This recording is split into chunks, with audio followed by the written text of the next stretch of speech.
Are you happy now that you've switched to my sister? Of course. Anyone can see that Lucy is more attractive than you. Can't you even understand that?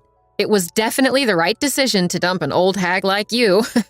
As Tom uttered these words, my sister chuckled quietly. Well, I'm glad you think so. I've been thinking it's good to be away from you too. Thanks for breaking up. What?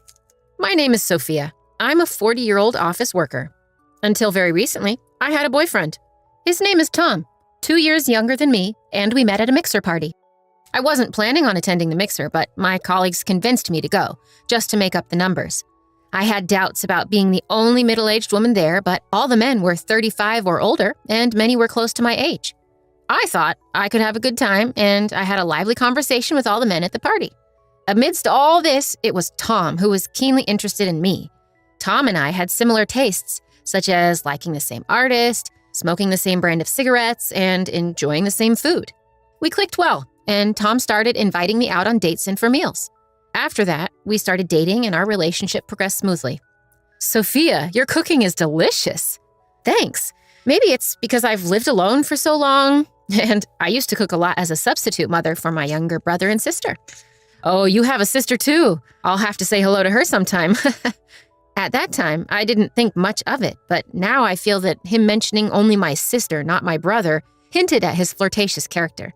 We started dating about 1.5 years ago, and even then he showed signs of being emotionally abusive. Sophia, is dinner ready yet? Just a little longer. I'm making it now. What? I'm starving here. You're really inefficient. Despite us both working, he didn't do any household chores. Although he often came home earlier than me, he would just laze around on the sofa watching TV. What? Stew again? Give me something hearty or fried. Yeah, make croquettes. Well, if I start making croquettes now, dinner will be very late. Huh? It's easy to make those things. You're really bad at this. Just go to the grocery store and buy some. Tom would boss me around and give orders like this. He also mocked my appearance. You're really ugly. Whenever he saw a beautiful female celebrity on TV, he would compare them to me and hurl abusive words. He would also call me an old hag, which was quite ironic coming from him, who was only 2 years younger. Whenever he got irritated or things didn't go his way, he would insult me to keep his mood up. However, he was very gentle at other times, saying things like, I love you, Sophia, or I feel calm when I'm with you. So I thought that the occasional insults were just a sign of him showing his true feelings because he loved me. Looking back now, it was a shockingly foolish interpretation. I came to realize the old saying, love is blind, is indeed true. After we had been dating for about 1 year, he started coming home late. I have to work overtime today, so I don't need dinner. He would just send that message and call it a day. And every time he came home, he was drunk. When I mentioned that he smells of alcohol, Tom gets huffy and claims he only had a drink with his colleagues after work. But it's clear to me that he's had more than just one drink. His face is red, after all. But if I push him any further, he'll yell back tenfold, so I don't have any choice but to stay quiet. However, I couldn't help but sigh when I found business cards from strip clubs and brothels in his suit pocket. Well, if he's stressed out from work, I guess he needs some sort of outlet. But even though he's dating me, he still does these things. He's called me an old hag and an ugly duckling before, but I believed he still loved me as a woman. However, these days, he hasn't been doing that sort of thing. He's been satisfying his desires elsewhere. I've been wondering if we can even still call this dating. But amidst all this, Tom did something surprising. Today, it's on me. Let's go get some sushi. Huh? What's the occasion? Nothing much. Just a token of my daily gratitude, I guess. I found his shy response endearing, and I was excited to go eat sushi.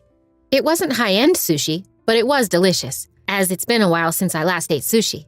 When we got home from enjoying our sushi, Tom said, I've got some special beer at home for us to enjoy tonight. Oh, thank you. I was surprised since he hadn't done anything like this in a while. It wasn't a special day or either of our birthdays, so I couldn't help but wonder if there was a catch. Then, Tom bashfully dropped a bombshell. Well, I haven't prepared a ring yet, but how about getting married? Huh? It was an unexpected proposal.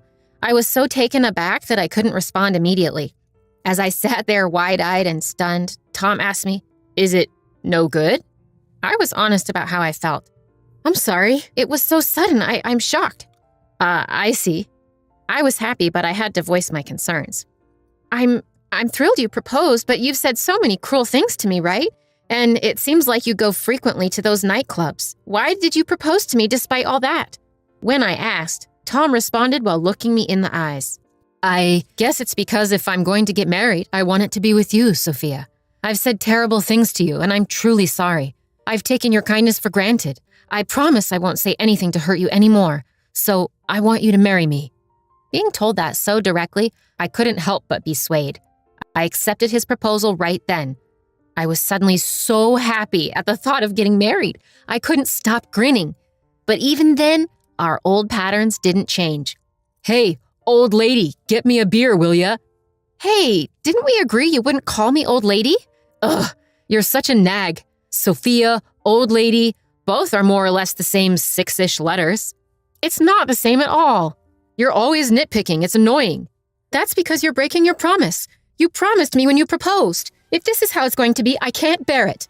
"Ugh, then you shouldn't have accepted so easily." Saying that, Tom, irritated, took his beer and secluded himself in his room. Another day he shouted, "Don't get cocky, you old ugly hag. Any young woman is way better than an old hag like you." When he started talking like this, I too didn't hold back, replying, "If that's the case, why don't you find a young woman and move on? But you're settling for me because no young woman would look at you now that you're an old man, aren't you?" When I teased him like this, he would get furious, his face turning beet red.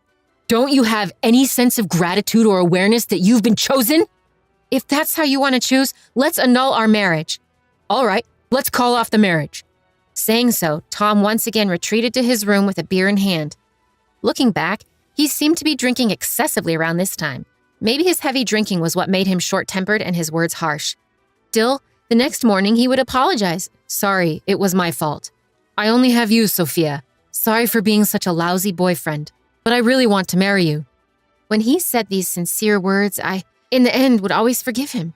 A few months passed since he somewhat proposed, and finally we started preparing for the marriage. First up, meeting each other's parents. It was my first time meeting his parents, but they were very kind and approved of our marriage. Now it was his turn to meet my parents. "Ah, welcome, Tom." "Lucy, long time no see." My sister, who was living at home, greeted us. Tom had visited my home a few times and had met not only my mother, but also my brother and sister. It was his first time meeting my father, but my father is not scary, so he interacted with Tom normally. "So Tom and my sister are getting married. I never thought she would beat me to it." "Right? You're already in your late 20s. Time flies."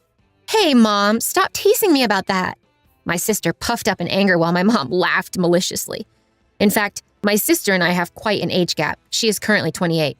That means there's a 12-year gap between me, who just turned 40, and her. Even though she's in her late 20s, my sister has a beautiful face, so she looks more like she's in her early 20s. My family approved of the marriage, and Tom and I steadily prepared for our wedding. But then, out of nowhere, he suggested we break up. I didn't understand why. Why? We're about to meet both families. We don't have to cancel the family meetings." "What do you mean?" Then the doorbell of our house rang. Wondering who it could be at such a time, it turned out to be my sister. "Lucy, sorry, I'm a bit busy right now." "No problem. I'm involved too." "Huh?" With that, my sister strode into our house. When I followed her, Lucy called out, "Tom!" and to my surprise, threw her arms around him. "Oh, you sure took your time, didn't you?" He chuckled. "I was picking out some cute lingerie for you, Tom, and that made me late," Lucy laughed. "Really? Can't wait," Tom said, patting Lucy's bottom. "What's going on?" I asked. "Huh? Can't you see? This is what's happening," Tom replied, laughing and pulling Lucy closer to his side. "I'm sorry, sis. I fell in love with Tom, and he fell for me too. So I'm going to be the one marrying him," Lucy announced, followed by a guffaw. Unbelievably, just before our wedding, Tom switched from me to Lucy, as if she had just proposed to him. I felt like I was about to faint from shock. "We'll be moving to our new home now," Tom said, heading into his room and coming out almost immediately. It appeared that he had already packed his belongings. "You'll be alone again, sis, but you're already 40, so isn't it fine to stay single?" Lucy taunted with a malicious laugh. Even after they had left, I stood there in a daze for quite some time. What was the time I had spent with Tom all about? Upon reflection, He was a worthless scumbag, but he must have had some charm, too. The loss of him brought me intense grief. I cried for a while.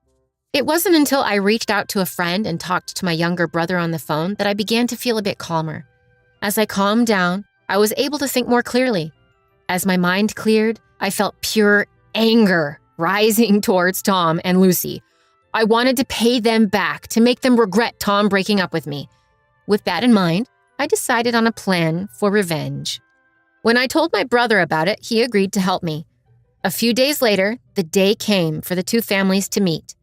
Apparently, Tom had not yet informed his parents, as they greeted me with, "Thank you for marrying Tom." My parents, too, seemed to be in the dark, greeting the other couple as Sophia's parents. Then, Lucy dropped the bombshell. "Actually, I'm the one marrying Tom." Both sets of parents were thrown into confusion, questioning Tom and Lucy, then turning their questioning to me. "Tom and I broke up recently. He seems to have taken up with Lucy," I said. While both sets of parents were angry, I calmed them down, saying I was no longer angry and that they should accept the marriage. The meeting ended on an awkward note, and soon after, Tom and Lucy announced they were getting married.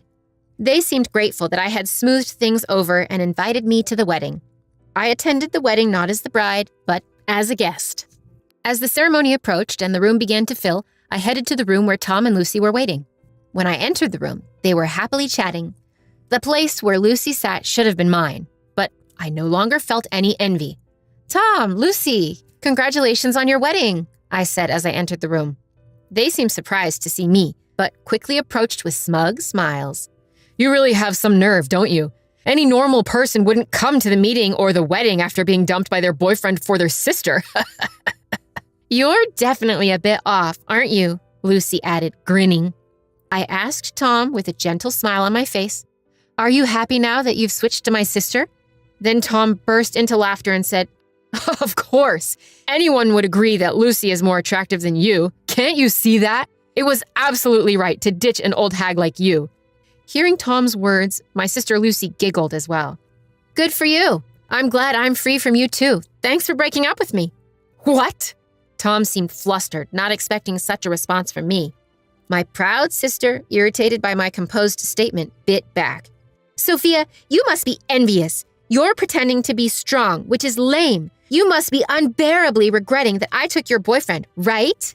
"Well, anyone who's happy about being cheated on is just a pervert and the minority. I was frustrated too, but when I thought about it calmly, I genuinely felt good about breaking up with such a terrible man." "What the hell is that supposed to mean?" "As you said, you've called me an old hag and have been overly dominating. If we were married, that would count as emotional abuse, and I could sue for damages, you know. Imagine how horrible a husband you'd become if you already acted this way while dating."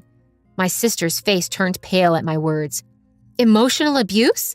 Tom, is that true?" Tom hurriedly denied it. "Lucy, don't believe her. I'm a man who treats the woman I love with great care. That means I will take very good care of you." "Tom." Just when the two seemed to switch into lovey-dovey mode, I played a certain voice recording. "Don't get cocky just because you're an old hag and ugly. Younger women are far better than old hags like you." "I'm sorry I was wrong. There's only Sophia for me. I'm sorry for being such a lousy boyfriend, but I really want to marry Sophia." Lucy was stunned after hearing the recording.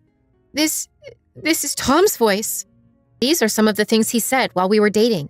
He'd throw harsh words at me one day and ask for forgiveness with sweet words the next. This is his pattern." No way." It seemed that Tom hadn't anticipated I'd be prepared with such evidence, and he snapped at me in a state of panic. "Hey, stop messing around, you old hag. You're just nasty. I'm glad I didn't marry you, ugly, old, and bad-tempered. What's the point of living?" Just as Tom said this, the door of the green room banged open. In walked Tom's parents. "Tom, that's enough. Stop embarrassing yourself in front of our relatives." "What? What's going on?" "Your conversation has been broadcast throughout the entire house. Everyone heard." "No way." Tom went pale all at once. "No.